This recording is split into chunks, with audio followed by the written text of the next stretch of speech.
configuration.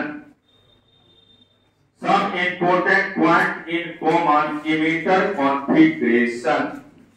Some important point in common emitter configuration. अब सुनिए, हमारे पास बीच में कॉमन कौन है बाबू? इमीटर।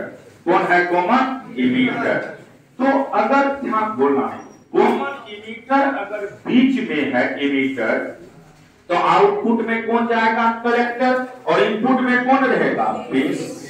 दिमाग में ये चीज हमेशा सेट होना चाहिए, जो बीच में आ जाते हैं, जो बीच में आ जाता है, जैसे बीच में इमीटर आ गया तो आउटपुट में कलेक्टर जाएगा और इनपुट में बेस रहेगा।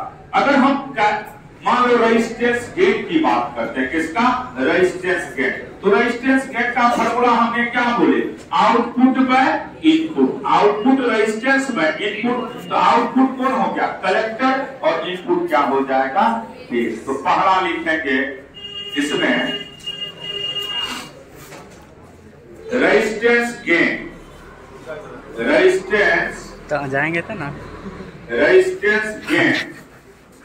Resistance gain. गेन वर्ड जब भी लिखा है तो दिमाग में ये सेट हो जाना चाहिए कि इसका वैल्यू क्या होता है? Output by input. Output by input. तो लिखेंगे output by input resistance. Resistance gain की बात करते हैं तो लिखेगा it is defined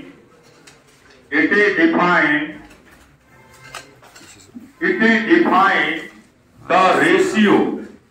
It is defined the ratio of output resistance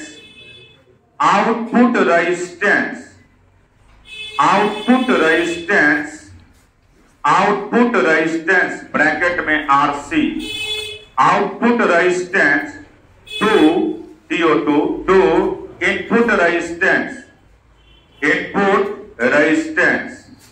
और इनपुट रेजिस्टेंस हो गया बेस का। इनपुट रेजिस्टेंस बेस का, आउटपुट हो गया कलेक्टर का, और इनपुट हो गया किसका? बेस का। इनपुट हो गया बेस का। तो रेजिस्टेंस गेन का फॉर्मूला की बात करोगे तो ऐसे लिखना है, आर गेन की बात करते हैं तो आर आउटपुट, तो आउटपुट क्या हो गया? कलेक्टर का, और इनपुट हो गया बेस का। तो रेजिस्टेंस गेन की बात करेंगे, आर गेन का फॉर्मूला हो गया RC by RB। RC by RB। RC by RB। याद इतना ही रखिएगा कि गेन जब भी कहीं लिखा रहे तो गेन का मतलब ही होता है output by input. Output by input. Output by input. और यहाँ पे आउटपुट हो गया कलेक्टर का रेजिस्टेंस, और इनपुट हो गया किसका? बेस का। किसका? बेस का। अब लिखेंगे इसके बाद नेक्स्ट पॉइंट, इसी में वोल्टेज गेन, या पहले करंट गेन तो पढ़ चुके हो, इसलिए वोल्टेज गेन की बात करिए। Voltage gain. वोल्टेज गेन, अगर वोल्टेज गेन की बात करते हैं तो वोल्टेज गेन को हम लोग एवी के नाम से जानते हैं। वोल्टेज गेन को किसके नाम से बाबू? ए पोस्ट ऑफिस भी करते हैं ऐसे। वोल्टेज गेन को एवी के नाम से, वोल्टेज गेन को एवी के नाम से, वोल्टेज गेन को एवी के नाम से। अब इसका डेफिनेशन लिखिएगा, it is defined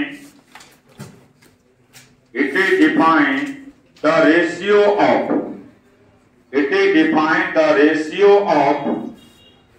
it is defined the ratio of output voltage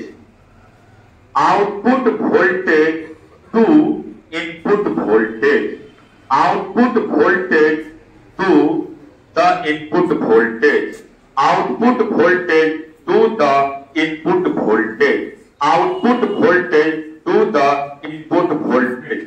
तो देखिए एवी की बात करोगे, आउटपुट वोल्टेज VO और इनपुट वोल्टेज VI कर दो, VI। अब समझिए, हमने बोले हैं आउटपुट में कौन होता है? कलेक्टर ना, तो वोल्टेज ऑफ कलेक्टर, इनपुट में voltage of base, voltage of base.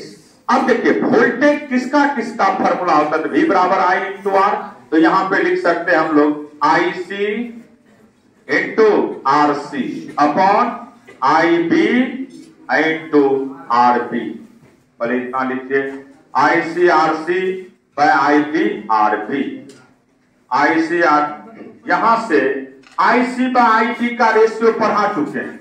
क्या पढ़ाए थे, बीटा।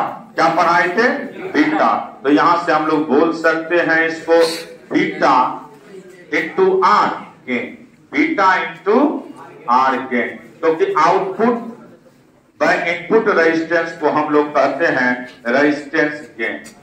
याद रखिएगा बाबू, अगर वोल्टेज गेन की बात करेगा तो IC बाय IB को बीटा कहते हैं, IC बाय IB को बीटा, IC बाय IB को बीटा, IC बाय IB को बीटा इंटू आर गेन हो गया रेजिस्टेंस गेन।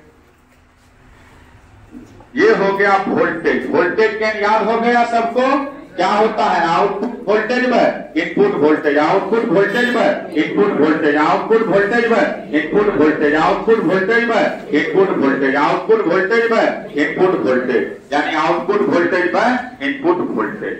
अब नेक्स्ट लिखेंगे पावर गेन।